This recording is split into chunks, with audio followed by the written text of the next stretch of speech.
Let's get a brief reaction from some of our politicians. Lee Rowley, if the Conservatives lose over 400 seats next week, Rishi Sunak is toast, isn't he? Well, I hope not. Firstly, I hope we don't lose those seats. And I don't agree with any suggestion that the Prime Minister should be changed at all. The Conservatives have gone through a difficult few years as a result of a lot of difficulties in the country and the world as a whole. And what we've got to do is focus on what we're trying to achieve, and then we've got to show the country what we want to do over the next 5 years. So you don't think your colleagues will be turning on him, I really hope not. Regardless of the result? Because I mean, people were wondering if you would go back to calling for Kemi Badenoch to be the leader because you were a big backer of hers last time round. The Prime Minister is absolutely the right person to take since the general election, and I don't think my party should be making any changes. Alison McGovern, has Labour miscalculated the electoral impact of your position over Israel and Gaza? It's a dreadful situation that's happening there, and if I'm honest, my thoughts on that are about the people who are really suffering there. It doesn't feel right to me to talk about it in that kind of way. You know, we need hostages to be freed. It's about what your supporters want you to do and what you're not doing. I think the focus should be on, in relation to that issue, I think the focus should be on what needs to happen there to prevent the absolute dreadful situation for civilians, especially in Gaza. It's absolutely horrific, and I think that's where the focus should be.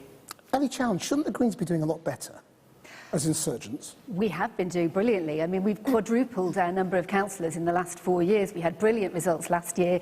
We're looking forward to a really successful set of results this year. People like voting for Greens. When they vote for them again because they know they get councillors who work hard for their communities and really care about local issues. And the same for you, Daisy. I mean, to what extent are you, all things to all people when it comes to local elections? And to what extent are you going to capitalise on the national mood? Well, in the local elections last year, the Liberal Democrats broke the Sky News swingometer because we won so many council seats last May. We won't take any votes for granted this May, but we are really hopeful that we can make significant gains in key areas, particularly where we're the key challengers to the Conservatives. And just briefly, Chris, I mean, hasn't that exposed sort of the truth about reform, which is that you're not really a national party yet? You know, you get a lot of attention, but you're not able to actually put up candidates, really, in the local election in a significant number of seats. The reason that reform exists is because the four legacy parties have betrayed Britain. The British people do no longer trust the Tories. The Tories are toast. They don't really want to vote for Labour, and the other two aren't there either. They're looking for an alternative, and Reform UK but you're not is there that yet, alternative. is the point. Again? You're not there nationally, is the point. If people want to vote for you, they can't really next week. You mean as the local elections? Yeah. Yes, we're a young party, we don't have the numbers, but we are going for bigger fish. We're going for the general election. Okay.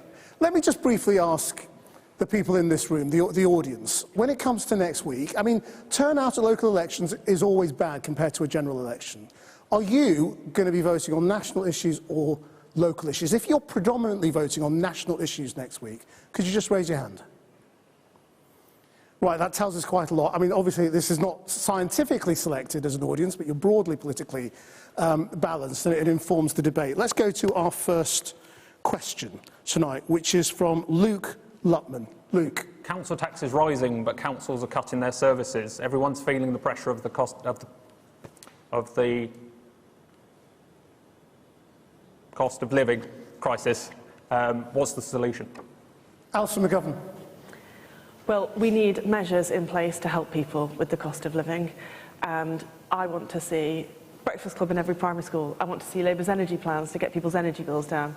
For that, and a raft of things that will help people with cost of living, for that we need, firstly, we need stability, because a lot of the problems that we've had with inflation and so on have been the turbulence and us all living in this like Tory psychodrama of changing prime ministers. But you can't promise services are going to get dramatically better, are you? Because you're not promising councils a lot more money. I think we can do better, because when it comes to council funding, if you go back to what George Osborne did, the first thing he did was took away the early warning system by getting rid of the Audit Commission.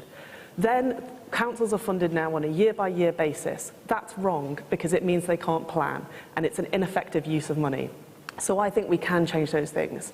And across lots of areas of policy, for example, in my own area, in employment, I want to devolve employment support so that councils can do a lot more to change the opportunities for good jobs that people have in their area. I know the situations that council face up and down this country. It's really bad. Lee, but I don't believe we can't do better. I mean, you saw the sort of the mood of the room in terms of sort of national local politics, but that question is about the fact that people are suffering in terms of service cuts and they're being asked to pay more in council tax. And a lot of their councils are threatening that they're going to go bankrupt. So I absolutely agree with you that there's been a significant challenge over the last few years. There's no point pretending that isn't the case. It's absolutely the case. A lot of that comes from beyond our shores. We have inflation all around the world. We have interest rates that have risen higher in many other countries than they have in the United Kingdom. But the job of the UK government is to try to help. So we brought forward quite a significant amount of support where we can. But the first thing we have to do is get on top of inflation. And in doing that, we can help everybody. But specifically on local government, there's £65 billion going into local government. Now, I, as a Tory, as a Conservative, don't measure the inputs, I measure the outputs. And there's a huge amount of activity going on all across local government. Is it tough? Yes. Is it challenging? Yes, it is. But the job of politics is to try and marry lots and lots and lots of very, very important things with very fine the mini budget. And that is exactly what you we're raised trying the to issue do. of inflation. The reason why people are having to pay more money and their services are getting cut is largely because of the Conservatives' mini budget that put inflation absolutely soaring. I've seen in my own local area, council taxes had to go up, but services are being cut. Liberal Democrats are fighting tooth and nail to protect vital services, completely against the odds. But there's no magic bullet, is there? But this is a brilliant example. You are absolutely right. There have been challenges. You are absolutely right. The Conservative Party have made mistakes. There's no point in me suggesting that that's not the case. But it wasn't the Conservative Party that was in government in Sweden with higher inflation. It wasn't the Conservative Party who was in government in Spain with higher inflation. It isn't the Conservative Party who was in government in the United Kingdom. It's been the Conservative Party in government in this country issue for 14 years. And ask any council leader, and actually even some Tory council leaders, what those 14 years have been like, with allocation to them after allocation to them that they know is simply not enough. And it's the Tories that have done that year after year after year. Where are you going to get this additional money from, Alison? Are you going to improve the amount of money councils are getting? That's the bottom line, isn't it, if you're in government? As I was just saying, I think there are things that we can do structurally to help councils, which is part of addressing what has gone so wrong over the past 14 years. And I think that we can do much better. Chris, where will you get the money from, Alison? The cost of living crisis is caused by politicians. Inflation is caused by politicians. I'm not a politician. Only these four are politicians. I am a member of the public. The reason I've got into politics, ladies and gentlemen, is because I'm sick to death of the four political parties You're a politician. who have betrayed. You're sat on this stage. You are MPs. I am a member of the public representing the members of the public who are sick to death of the legacy parties. The inflation has been created by government policy, three in particular. Just address the question. What would you do about council services and current budgets to improve them? By getting rid of the wasted tax money that these people are spending on things like net zero. Net zero is the single most catastrophic economic idea ever devised. Okay, Ellie? So, I've been promoted here. I'm not an MP, but I am a local councillor, and so I have seen the cost of living crisis and the cuts to council services, face up. The council that I serve on had to make £20 million of cuts this last year, a Conservative council. And the reason for that, it isn't just inflation and the trust budget, although that's definitely a factor. It goes back 14 years. We have seen year after year after year of cuts of central government funding to local government, and local government is really struggling. The care needs... But just address Chris's attack, really, which is that net zero is the cause of a lot of the problems in terms of the obligations on councils. Is there any truth to that allegation? It's complete rubbish. Actually, more than 2/3 of what a council spends money on, councils like my one, is social care. It's kids and adults with social care needs, and it's what we should be doing. And we're going to come to that in a minute. Who else wants to talk about services? Yes, just gentleman on the front row. I'm 75. In my lifetime, the Tories have been in power for at least 50 of those years. Every time they came into power, they attacked the public sector, the councils.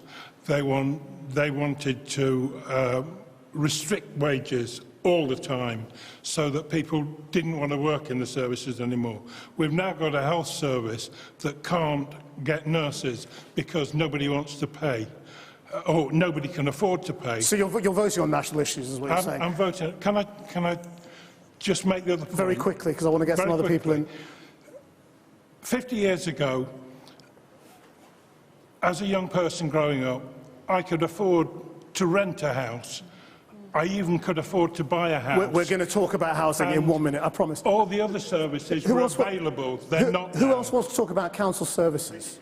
Yes, gentlemen In terms of there. services like education or health, here in Gloucester we're very close to Wales, where Labour are running services. I'd like the panel to compare and contrast how those services are run compared with those in England. I think that would be a good benchmark. Well, what's your understanding? I'm not going to put that to everyone on the panel. We'll be here all night.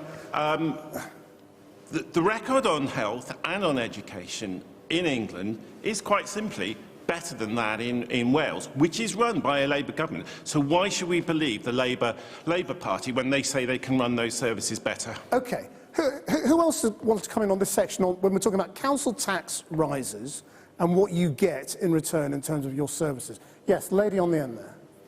Our council tax seems to keep going up, and all of our services are beyond capacity and on their knees.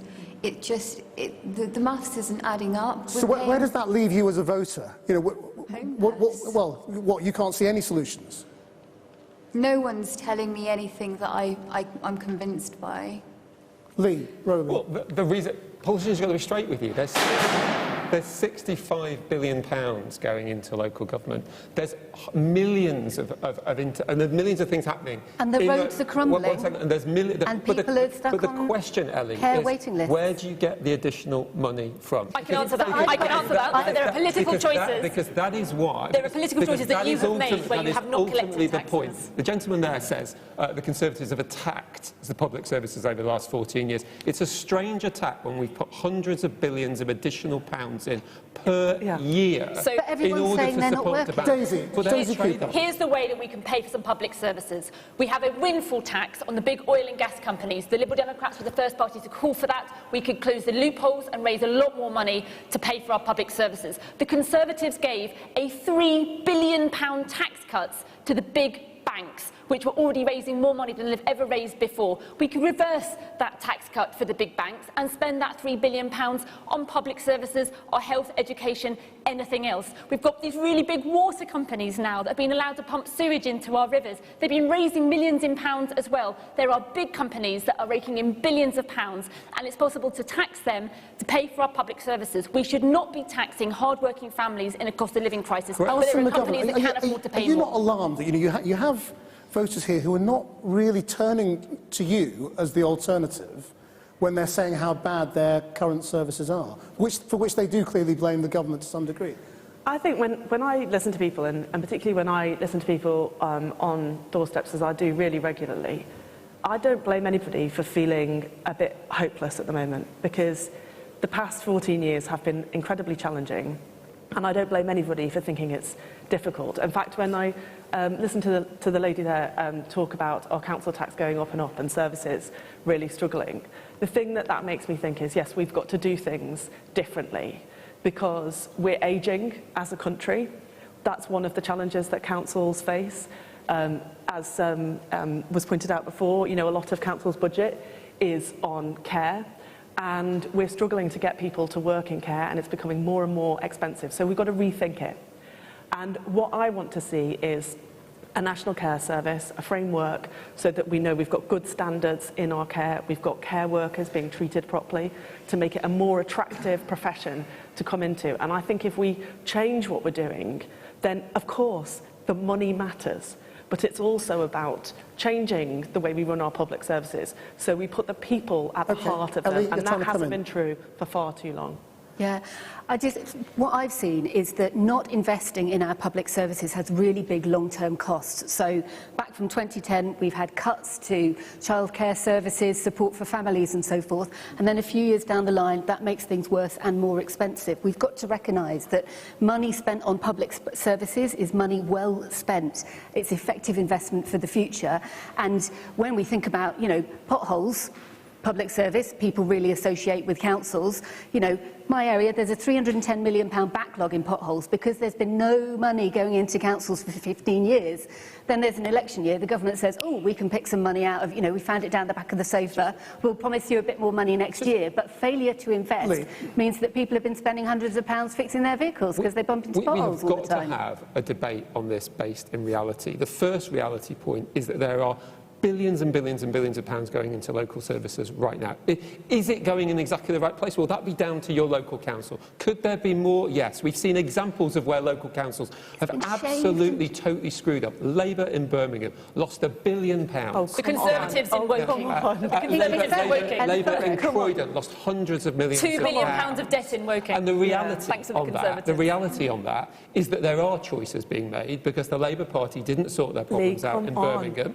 And that's why they're going to have to cut council. They're going to have to raise council tax and cut services. Come on, so it's all part of a national plan to try and give more money to people through for cost of living. It's all part of a national plan to try and give more money to councils. But is there a challenge in that? Of course, there's a challenge. And when all these guys say, "Oh, more money, more money, more money," the question isn't about whether more money will be nice. It's about where more money comes from. Well, I don't think that. One in 10 councils. This is why the public gets fed up with these four parties because they all sound exactly the same. They are identical. We are not the same. They pose as adversaries. They pose as adversaries, but they all are essentially the same. They all believe in net zero. They all believe in higher taxes. They all believe in more control, and they do not represent the will of the British people. The British people are fed up with these legacy parties, and they're looking for an alternative. So there are two groups out there which haven't been. Let me tackle that net zero point head on. If you had a there are many people. Just let Daisy answer you on that. There are many people Chris, who just won't stop a even second. vote. Let me answer you on net zero. Right.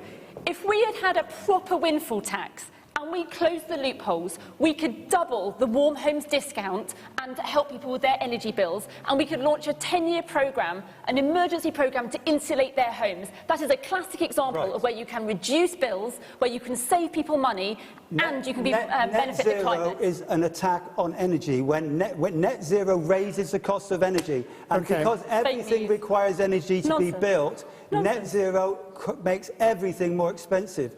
We need to get rid of net zero. Let's try and get a bit more specific with our answers through the course of this debate, because I don't want to sort of the taglines to be repeated, over and over again. Well, let's move on to another area which is of a lot of concern, particularly in local politics, because it's their responsibility. Nikki Faith. Gloucestershire is the 14th lowest funded local authority for special educational needs in the country. Although my son's lucky for having an outstanding education and a specialist provision, there aren't enough places. The Director of Children's Services is committed to changing this, but she isn't a magician. Come July, we face the real possibility of my son going to a residential setting of up to 2 hours away because there's nothing in county for him. How would you bridge the gap so all children in Gloucestershire, like my son, can access the provision they need locally and get the education and life opportunities afforded to their peers without special educational needs? Daisy Cooper. It's a fantastic question. So about a third of the casework that I do as a constituency MP is working with mums and dads who are struggling and fighting the SEND system. And I have seen people pushed to breaking point and crying over and over again. So my heart really, really goes out to you and your family. So I have the same problem where I am in Hertfordshire. We're one of the poorest funded areas in the country as well, and there's about 43 local councils, I think yours is one of those, that is really, really suffering. There's a few things we need to do. The first is that I think, Liberal Democrats believe, we need to take the high needs funding out from local councils. That should be funded by a separate national body, because that's the bit that costs a lot. In terms of incentivising schools to help children as soon as possible, we need to reduce the amount of money that schools have to pay to support children with special educational needs. And we have got to fix the funding formula. So for our councils, yours and mine, and several others that are in the bottom 40, according to the government's new funding formula, it will take 15 years for our funding to catch up with other councils around the country. That is an entire lost generation of young people, and I won't stand for it. Alison. Well, I think that parents who are struggling in the system right across the country would have a lot of sympathy with this issue, because similarly, I've seen it in my constituency, Surgery 2, families incredibly frustrated. And I want to just pick up on this point of how we can do things differently, because whilst the resources are constrained, I think that we can get teachers to be able to use their skills much better in schools to identify needs earlier on, because the evidence that I've seen from some of the work that we've done in the Wirral, where I'm from, is that identifying those needs earlier means more effective help, and also it helps keep the costs lower. But there's absolutely no doubt about it. We do need to investigate the system, work out how to get the money to the right places. Because did you just say, forgive me, that your son might have to go to a residential place out of the county? And I think, you know, those sorts of situations are absolutely dreadful, and it's got to be fixed. Does anyone else want to come in on special educational needs? Is Judy here? Yeah, Judy at the back. Yeah, my question was more general about the education system. The education system's not fit for purpose. It's become an exam factory, which causes anxiety to our children. It exacerbates inequality, and it fails our children. In Gloucester schools, there's high levels of absenteeism, SEN children not getting the help they need, as the lady said. That's your experience, is it? Yeah, and children are going to school hungry, so I just wanted to ask the panel what they would do to change that. Thank you very much indeed for that point.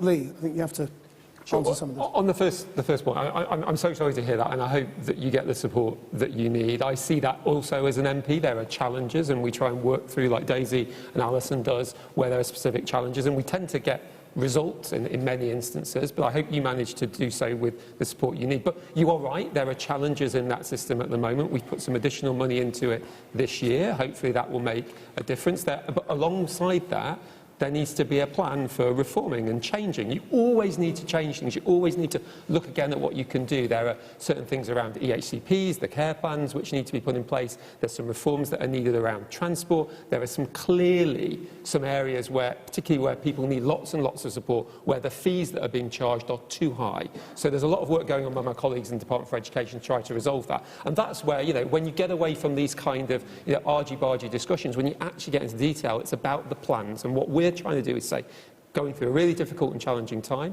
but we're trying to work through how to solve the problems, and what we don't want to go back to is square one. And then finally, to the lady about education in general, I'm so sorry, but politicians are asked to speak straight. I'll speak straight with you.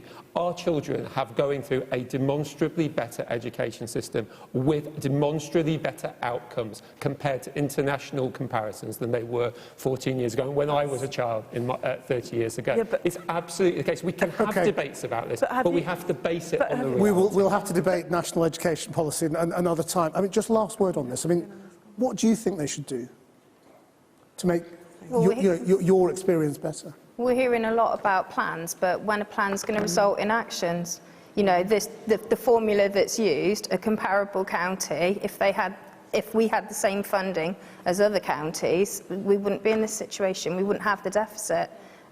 Why is it so you feel it boils down to just more central money? Government funding, how it's allocated. The funding formula. Okay, I'm going to move on to the. I mean, by far, the topic that you sent in more than any other was housing. So, a question from Alison Rush. Hi. Yeah, I work for the housing and homelessness charity Shelter, and we're really struggling to meet the demand for our services across the southwest at the moment. In this region alone, we have 12,500 homeless people, and nearly half of them are children. We have rents that are sky high. We have over 130,000 people on the waiting list for a social home. So my question to the panel is, are you going to deliver the social housing that is so desperately needed to end the housing emergency? And are you going to make this a priority ahead of the local elections and the general election? Lee Rowley. Well, we need to build more homes. We need to build them in the right place. We've built nearly 2.5 million homes since 2010, but there is definitely more to do on that. That includes about 700,000 social and affordable homes as well, but there is definitely more to do in that regard. But housing is a function of population.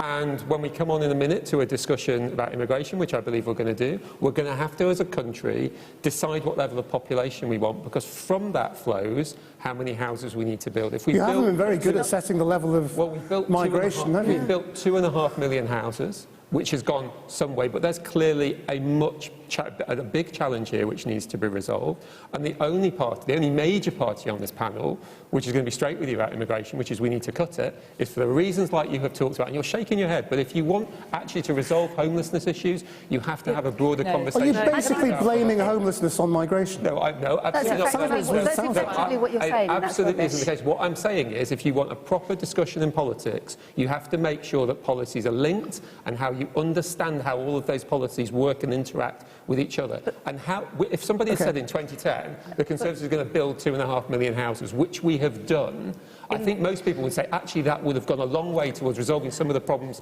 which you rightly highlight. We're going to have a longer conversation about migration. I think it's really shameful of you, actually, Lee, to try to blame. There's absolutely nothing shameful about being honest. I waited for you to finish your sentence. There's nothing, but this is the shame point that you have highlighted. There is nothing shameful about saying that politics needs to be linked and that different policies need to be linked in order to solve those Let me finish my sentence. I think it's shameful that you blame the housing crisis, which is a very real thing in this country, on one factor, essentially. You're saying it's about immigration. That is not true. It's about some people own more than one house. It's about the rents. It's about we're all living longer, how families are splitting up, different living arrangements. There are all sorts of factors that are driving the demand on housing. But the key thing that's happened is that the price of housing has gone up and up and up. We need policies like rent controls, local rent controls, so that people can actually afford to get, to even rent a place, let alone get on a housing ladder. I mean, these days, I think the average house price is 8 times more than the average salary. Young people, the generation kind of under us, they can't even think about getting there. And this is a product, it is a product of political choices. Well, there's a radical idea for you, Alison McGovern, rent controls. What does Labour think of that? Absolutely not. Rent controls. Sorry, I didn't realise your name was Alison McGovern. I'll bring you in a second, Chris. So I've just spent the best part of a decade and a half trying to get social housing built in New Ferry, the place just near where I live. And the big barrier was that the people who owned the land, who owned the derelict properties there, didn't want to sell, and councils don't have nearly enough power. That's the first problem. We have got to build more social housing in this country for all the reasons that have been mentioned. If we're going to do that, we need more powers and more planners for councils to get it done. I find this conversation about migration, which I'm sure we're going to come to, bizarre, because if migration is the problem, whose hand has been on the tiller as we've had this massive spike of people coming to work here? Actually, many of those people who are coming to work here are coming to work in our NHS, in our health and social care system. So if we want to link policies, maybe what we need to do is invest in our NHS, make sure that we've got enough nurses and doctors and social care staff actually to staff it properly. And maybe that's where our focus should be, getting the money in to do that. But on the housing point, I think we can build more social housing. We also can get a ban on no-fault evictions, not this funny thing that the Tories have done, sort of saying that they're doing it, but they're putting kind of barrier in the way of it really happening. We need to get that ban on no-fault evictions and build social housing so that we can house people. Chris, would reform councillors back the building of more social housing? Like anything, it's supply and demand, and they're both in. Because we need more houses being built, even though you have built enough built houses, you haven't built enough. Yeah, but the question was about social housing, so just stress that. Yeah. So social housing is a function of all housing. It's not separate. So we will build more houses, and that included in that will be social housing. Very different. But the other side is, you're right about the other side. You can't ignore immigration. We have 745,000 people join us in a single year. That's the size of Bristol. Now, that's bound to have an effect on housing, on the rental housing and on people buying a house. When I grew up, I was able to buy a house. It's now becoming more of a dream than an aspiration for many people. Okay. Can I just say, on social housing, I think the question directly was, will any party up here build the social housing that we need? My answer to you is Liberal Democrats definitely will. We have a target of building 150,000 social homes, and actually, if you look at the cost of it, only over a decade or so, you'll actually save that money because it will reduce the amount of money councils have to spend paying private landlords. Can I hear your views in the audience rather than questions? Yes, gentleman at the back. Yeah. There's a lot of argument over what's causing the problem in the lack of housing, but there's not a lot of argument of what can be the solutions. Now, I'm a young person who's growing up, and I don't want you to build more houses, because where I live, the fields which I used to play in, where there were forests that have been cut down to build your houses, why can't we bring them all into public ownership? All housing. Can I pick up on this? So I agree. So one of the issues with our planning system at the moment is it rewards developer greed over community need. And that's the problem. So we do need to build more social homes. We need to build 150,000 social homes a year, but those social homes will then free up in other ways. At the moment, we've got councils paying absolutely through the nose for vulnerable people who are homeless and victims of domestic violence who are then being put up in temporary housing. I just want to hear a little bit more we can't keep paying for that. We need from to the give them audience. homes. Yes, the lady on the front here, yes. So, I mean, I'm a young person here as well, and with housing, I've had an issue because I became homeless and I didn't know where to go. And the systems were, you know, they supported people under the age of 25, which I am. But then there were other people that couldn't get that support. So it's more about those support systems, like you were talking about earlier, actually putting the energy into the people, which I do think is a problem because a lot of people have left the UK now. So a lot of those people that were supporting are not here. So it's either trying to find more people that are there that are able to actually put energy into the right support and the right systems for people to actually feel like they can climb the ladder, and even teaching us ways of how to climb the ladder ourselves rather than it being so open.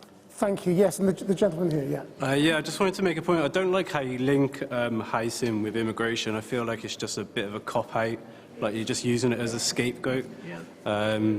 Yeah, I just wanted to make that point. Okay.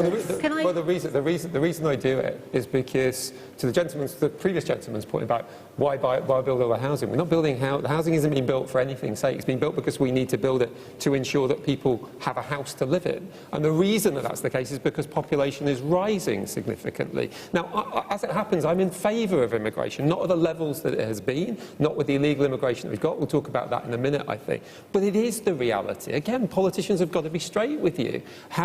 We've built lots and lots of houses, so they're the but wrong houses sorts of are a houses. function of population. We don't need six-bedroom executive homes. We need social homes. If the Tory government wants social housing, and we do want to build on derelict land, because we do want to keep our green fields, so we want to build on derelict land, why did Homes England hand money back to the Treasury? Alison, that's such a ridiculous statement to make, because you know that's not true. Homes England has got a budget of £11 billion. £11 billion for the affordable homes programme. To build houses, to build social housing, just to build affordable They housing. underspent the very funds that are supposed to be there to use brownfield, to use derelict land. And they are the agency that's supposed to help councils build Is that social factually housing. true that money was handed back or was underspent?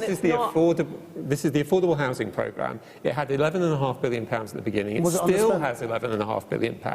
It will be spent over a number of years, which it's been done. And it's building tens of thousands of homes, including social and affordable homes. Okay, we're going to pause it there. We are going to actually talk in more detail on immigration, but we're going to take a quick break now, and we're going to talk about how immigration has affected local services and what people think about the whole debate around the Rwanda scheme and whether that's an electoral issue. We'll see you in a minute. Welcome back to our special local elections debate programme here in Gloucester's Blackfriars Priory. Now, we started talking about immigration and how it affects the whole question of housing in the last part, but we're going to sort of focus in on it a little bit more in this next section with a question from Lindsay McAleer. Hi. There is a shortage of rental properties for our young people. What are you going to do about the huge number of immigrants being moved into rental houses? Okay, thank you. Now, we had a couple of questions on this. I also want to hear from Jitendra Patel, who also had a question on this whole question of immigration. Jitendra. Yeah, so I mean, we talked about councils already. You know, they're under pressure for services being cut, costs going up, and everyone's sort of suffering from the hardship from it all. I think people are concerned about the amount of money being wasted, sending vulnerable people to Rwanda. I want to know what the panel think about that. You think people are more worried about services than Rwanda? Is that your point? Well, I think so. Right. You know, money being spent on Rwanda when it could be used for local, services. Right. Okay. Daisy Cooper. I mean, we started this argument earlier on, but I mean, to what extent, if people are kind of looking at sort of national issues, should they be voting on the national question of immigration in a local election? People can vote on whatever issue they like. Of course. That's the point of our democracy. What I would say on immigration, however, is at the moment we've got the worst of both worlds in terms of our immigration system. We've got our NHS, we've got the social care systems, we've got hospitality, and they are crying out for staff from anywhere, from this country, from abroad, and they cannot get the people they need. It's the same right across many sectors. So we haven't got an immigration system that works for our economy. At the same time, our asylum system is in a complete mess as well. Now, for some unknown reason, the government simply stopped processing claims a few years ago, and those claims have gone absolutely through the roof, and we've ended up with this enormous backlog. And I completely understand the frustration of local residents who say, actually, why is it that our housing or local hotels are full of asylum seekers? Well, it's because the government completely lost control of the asylum system. So what we need is an immigration system that works for our economy, so we're able to bring in people who we need for particular sectors, so we can get growth in the country. And we need an asylum system that is compassionate and fair and firm, and so we can work and fast, so that we can process claims as soon as possible, so legitimate claims, people can get on with their lives, and those who don't have a legitimate claim can be deported. Chris Farmer, it's important for people to get the sort of the facts as well, isn't it? So on the housing question, for example, it's important that they know that there is no priority for people who've recently been granted a right to remain. Immigration only works when it's legal and limited. At the moment, we've got unlimited and illegal immigration going on. We've got mass quantities of people coming in, both legally, but we've also got the problem in the channel of illegal immigration. Now, when we've got illegal immigration and mass immigration, immigration doesn't work for us. It's got to work for us, and by that, it has to be legal and it has to be limited. We've got the opposite of that, and that's why it's a problem. It is, within international law, perfectly legal to come into a country and claim asylum, however you come. So it's not simply illegal immigration. But I mean, we've got people coming in across they're coming in from France. They shouldn't be getting as far as England. Okay. They should be going back to France. Alison McGovern, what would you say to the question? I just wanted to ask the lady who asked the question, forgive me, you were saying that there are rental properties, that there's a shortage of rental properties and people are being moved into them. Is there a particular geographical area that you're thinking about there? No, as a whole. There's asylum seekers that are being dealt with companies like Serco, and then there's the obviously immigrants that are in the hotels that have been moved into rental accommodations. There's several sort of categories of people that are being put into and actually are having priority over the rental properties above our own British Well, they don't have priority, that's just not true. But the point is that the system is chaotic at the moment, and it's really not working for anybody, not the people who are stuck in it, not the people who are in a town or a city anywhere in Britain thinking, why is that hotel not being used for things that it could be used for? So we've got to sort out the backlog and get people more quickly judged so that we've got a secure system. That's important for us all, and also for those people who need to rebuild their lives, that can happen in a proper way. And then the thing about rental properties in an area is, like, the rental system is really broken as well at the moment. So I imagine lots of young people in this country, and I've spoken to people recently who have been through flat after flat after flat because they keep being evicted. So we've got to sort out the rental system as a whole and get that working, as well as the immigration system. Very quickly from the audience, yes, the lady in green. I'd just like to say, isn't it the case that the excess of 500 million that's been spent on the Rwanda scheme would have actually gone a great way to clear the backlog? Okay, thank you very much. And the gentleman on the front. Just a quick observation. I noticed that when some of the you guys are speaking, that there are a number of individuals acknowledging what the other person is saying, which is suggesting that you are agreeing on certain issues. So if you are agreeing on certain issues, why don't you come together on those issues that you are agreeing on, yeah? And for the benefit of people who are going to, in the long run, benefit from whatever you do, why don't you come together on those issues and work on them? Lee Rowley.